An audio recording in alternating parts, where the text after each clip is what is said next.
মার্কিন president Donald ট্রাম্পের গাজা পরিকল্পনা নিয়ে এবার বিস্ফোরক বার্তা দিল রাশিয়া। এটি একটি টাইম বোমা বলে সতর্ক করেছে রাশিয়া।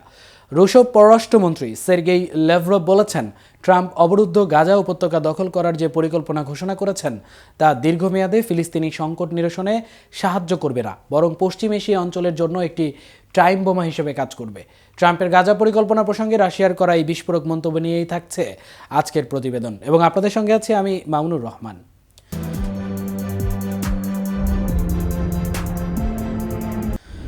বুধবার কাতারের রাজধানী দোহা সফরে যান রুশ পররাষ্ট্রমন্ত্রী। সেখানে তিনি দেশটির আমির Sheikh Tamim bin Hamad Al সানির সঙ্গে সাক্ষাৎ করেন। পরে এক সংবাদ সম্মেলনে কথা বলেন ল্যাভরভ।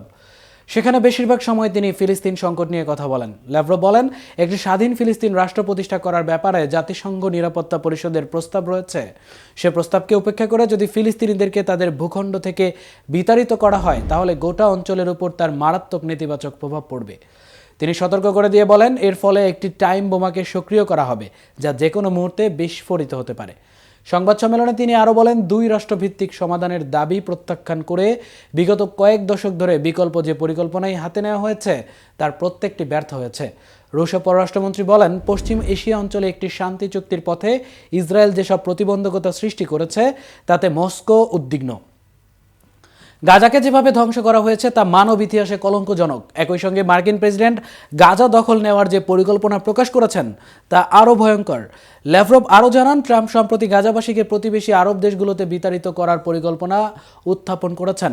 তিনি গাজাবাসীকে তাড়িয়ে দিয়ে সেখানে একটি সৈকত রিসোর্ট নির্মাণ করতে চান, কিন্তু তার এই পরিকল্পনা সামনে এগোলে তা পশ্চিম এশিয়া অঞ্চলের জন্য একটি টাইম বোমা হিসেবে কাজ করবে। এদিকে ট্রাম্প গতকাল তার নিজের ট্রুথ সোশ্যাল প্ল্যাটফর্মে একটি ভিডিও শেয়ার করেছেন। কৃত্রিম বুদ্ধিমত্তার মাধ্যমে তৈরি ভিডিওতে ট্রাম্পের প্রস্তাবিত নতুন গাজার চিত্র ফুটিয়ে তোলা হয়েছে। ট্রাম্প, ইলন মাস্ক ও নেতানিয়াহুকে নিয়ে তৈরি করা সেই ভিডিওতে গাজায় বড় বড় রিসোর্ট এবং বিনোদন কেন্দ্র দেখা যাচ্ছে। গাজায় রিসোর্ট নির্মাণ নিয়ে শুধু চিন্তা করেই থেমে নেই ট্রাম্প। ট্রাম্পের পশ্চিম এশিয়া বিষয়ক বিশেষ প্রতিনিধি স্টেভ উইটকফ মঙ্গলবার বলেছেন, গাজায় রিসোর্ট নির্মাণ করার বিষয়ে অচিরেই আঞ্চলিক রিয়েল এস্টেট ডেভেলপারদের নিয়ে একটি সম্মেলন অনুষ্ঠিত হবে। এদিকে মার্কিন সংবাদ মাধ্যম নিউজ উইকে হামাসের রাজনৈতিক ব্যুরোর সদস্য ও মুখপাত্র বলেন, গাজা নিয়ে মার্কিন প্রেসিডেন্ট যে পরিকল্পনার কথা বলেছেন তা ফিলিস্তিনিদের সংস্কৃতি ও স্বার্থের সঙ্গে সামঞ্জস্যপূর্ণ নয়। তিনি বলেন, দুঃখজনকভাবে ট্রাম্প আবারও এমন ধারণা দিচ্ছেন যা এখানকার জনগণের সংস্কৃতি ও স্বার্থকে বিবেচনায় নেয় না। এই ছিল এখনকার মতো। পরবর্তী ভিডিও দেখার আমন্ত্রণ জানিয়ে এখানেই শেষ করছি। এতক্ষণ কেটিভির সাথে থাকার জন্য ধন্যবাদ।